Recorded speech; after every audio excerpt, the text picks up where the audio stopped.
క్రీస్తునందు ప్రియమైన దైవ జనాంగమా, నా పేరు పాస్టర్ పసుపులేటి పేతురు. నేను దేవుని సేవకుడను. మన ప్రభువు అత్యంతమైన కృప, శాంతము కలిగినవాడు. ఆయన ఎన్నో ఆశ్చర్యమైన గొప్ప కార్యాలు జరిగించువాడు. మా నాన్నగారుకు 2002వ సంవత్సరంలో అతి భయంకరమైన క్యాన్సర్ జబ్బు వచ్చింది. నోట్లోని నాలుక మీద ఆ జబ్బు రావటంతో చాలా కృంగిపోయాడు.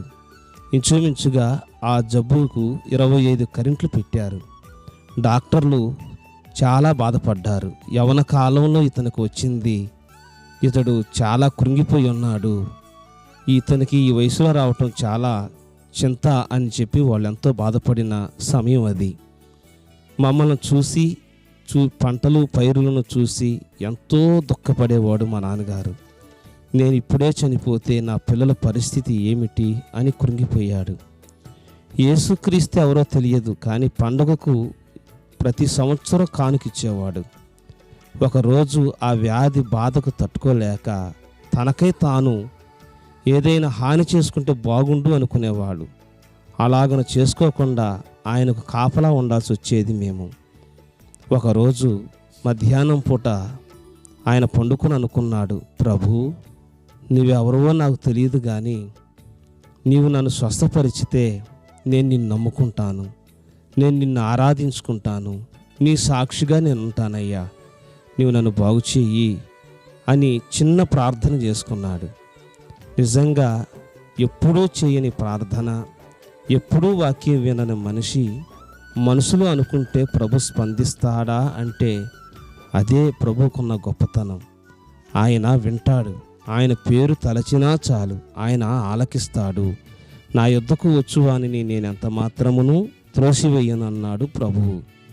వెంటనే ఒక దర్శనం, ఆ దర్శనంలో నాజీరు చేయబడిన వాడై, 2 చేతులకు గాయములు కలిగిన వాడై, తెల్లటి అంగీ వేసుకొని ఆ మంచం దగ్గరకు వచ్చి, నా కుమారుడా, భయపడకము, నేను నిన్ను స్వస్థపరుచుచున్నాను, ఈ వ్యాధి నీకిక ఉండదు అని చెప్పి ఆ నాలుక మీద, నోటి మీద చేయి వేసి ఆయన బాగు చేశాడు. కళ్ళు తెరిచి చూస్తే ఎవరూ లేరు, కానీ అంతకుముందు విపరీతమైన నొప్పి, చెవులో పోటుండేది.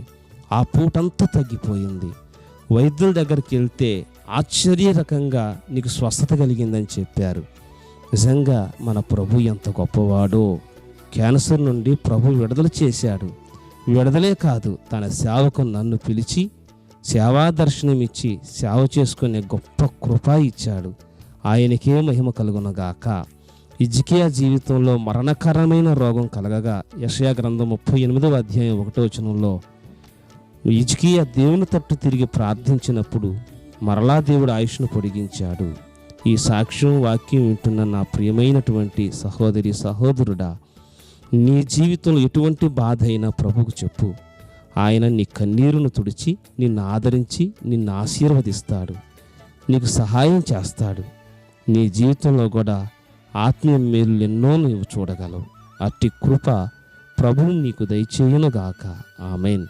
మన తండ్రి అయిన దేవుని యొక్క ప్రేమ, కుమారుడైన యేసుక్రీస్తు కృప, పరిశుద్ధాత్మ సహవాసము, సన్నిధి సదాకాలం మనకు తోడయుండునుగాక. ఆమేన్.